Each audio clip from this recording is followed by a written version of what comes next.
Assalamualaikum warahmatullahi wabarakatuh.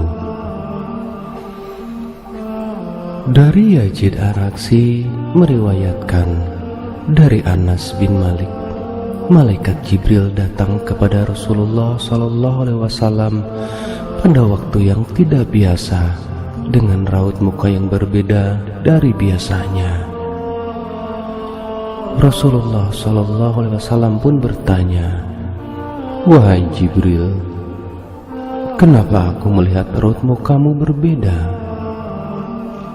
Jibril menjawab, "Wahai Muhammad, aku datang kepadamu pada saat Allah Subhanahu wa Ta'ala memerintahkan supaya api neraka dinyalakan.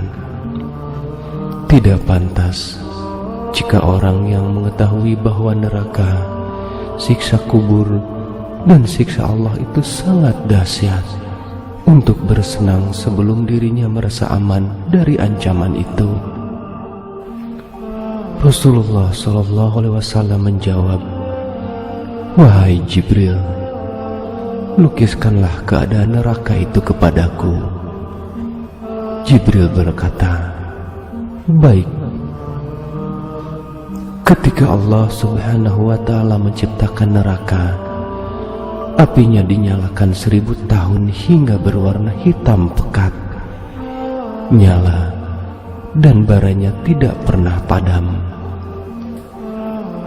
Demi Zat yang mengutus engkau kebenaran sebagai nabi, seandainya neraka itu berlubang sebesar lubang jarum, niscaya segenap penghuni dunia akan terbakar karena panasnya.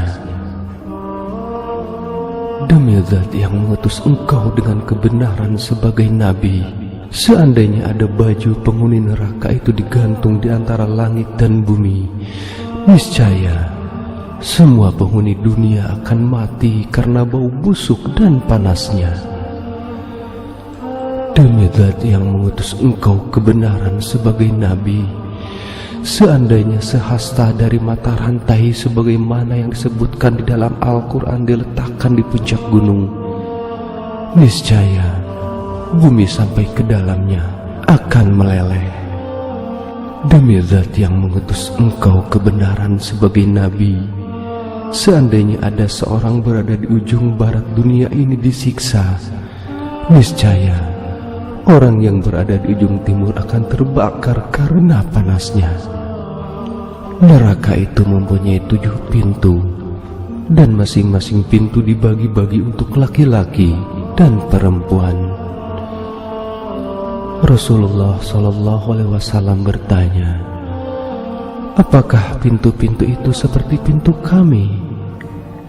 Jibril menjawab, "Tidak. Pintu itu selalu terbuka, dan pintu yang satu berada di bawah pintu yang lain. Jarak pintu yang satu dengan pintu yang lain sejauh perjalanan 70 tahun. Pintu yang di bawahnya lebih panas 70 kali lipat dari pintu yang di atasnya.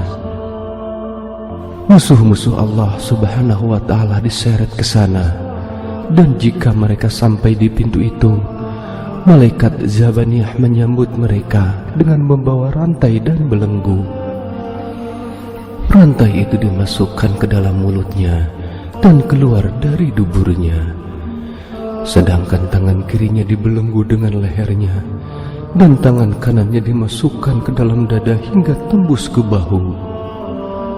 Setiap orang yang durhaka itu dirantai bersama setan dalam belenggu yang sama. Lantas diseret wajahnya tersungkur dan dipukul oleh malaikat dengan palu.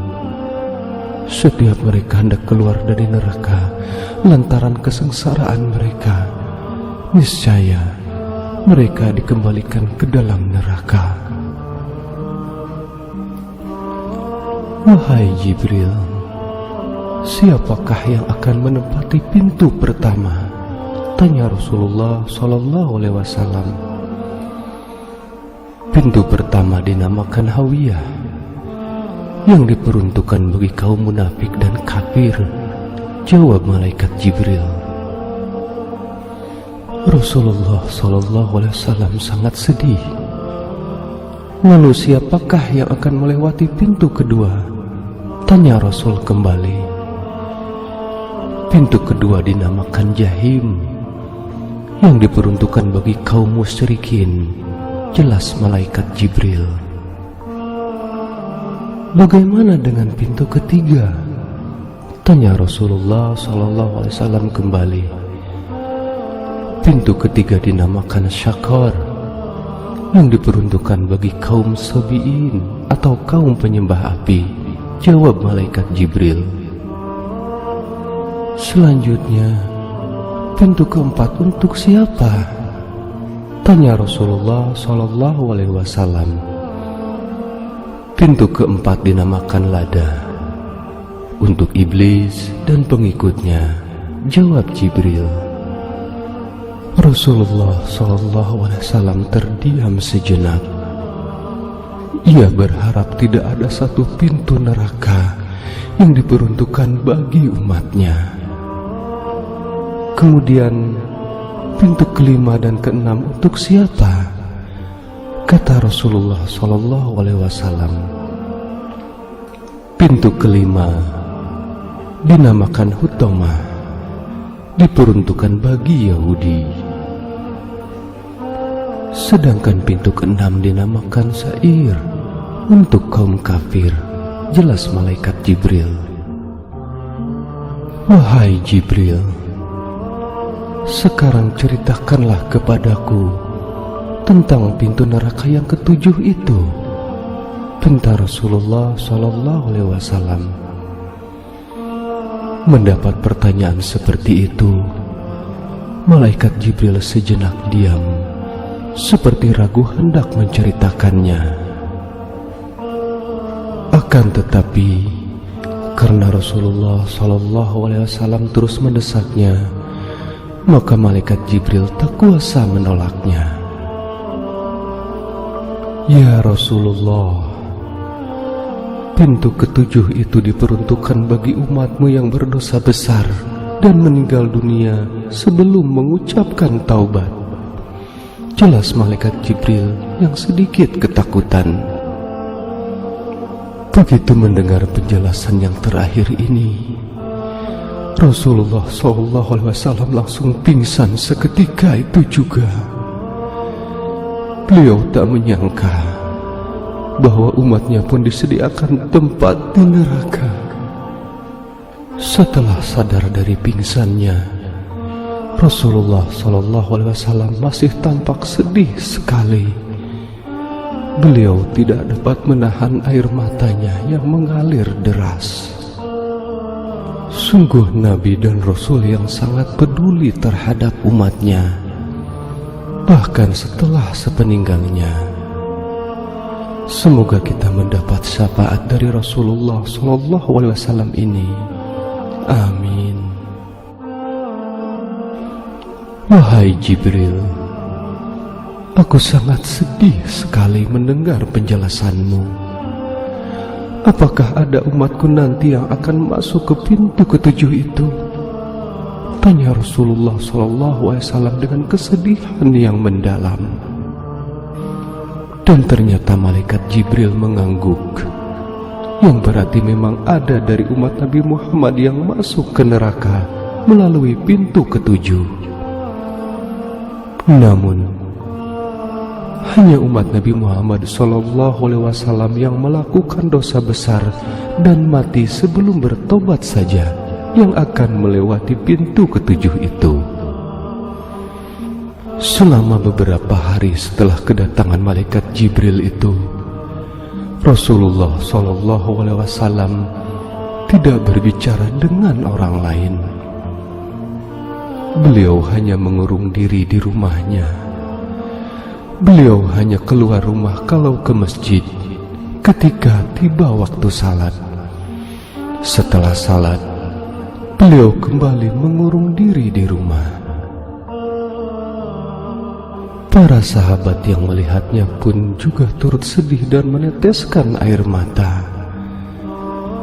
Mereka kemudian berkunjung ke rumah Rasulullah SAW dan menanyakan perihal perasaan sedih yang dialami.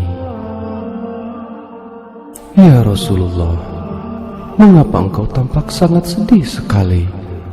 tanya salah seorang sahabat. "Wahai sahabatku, sesungguhnya Jibril telah datang kepadaku dan menyampaikan wahyu tentang neraka yang memiliki 7 pintu," ujar Rasulullah SAW. "Ya Rasulullah, adakah salah satu pintu untuk kami semua?" tanya sahabat. Dengan menitikkan air mata, Rasulullah menganggukkan kepala. "Salah satu pintu itu diperuntukkan bagi umatku yang melakukan dosa besar dan mati sebelum bertobat kepada Allah Subhanahu wa Ta'ala," ujar Rasulullah SAW. Setelah sejenak terdiam, Rasulullah SAW melanjutkan penuturannya. "Oleh karena itu, janganlah sekali-kali terpengaruh oleh tipu daya iblis, karena ia adalah musuh yang nyata dan akan menjerumuskan ke neraka." Lanjut Rasulullah SAW kepada para sahabatnya, "Sungguh beliau seorang Rasul yang cinta sama umatnya, sampai beliau menangis karena umatnya. Apakah kita sebagai umatnya tidak mencintai beliau? Bacakanlah selalu salawat dan salam kepada beliau sebagai tanda cinta kasih kita kepada beliau, agar kelak kita mendapat syafaat dari beliau. Allahumma salli ala Sayyidina Muhammad wa ala ali Sayyidina Muhammad. Wallahu alam bisawab."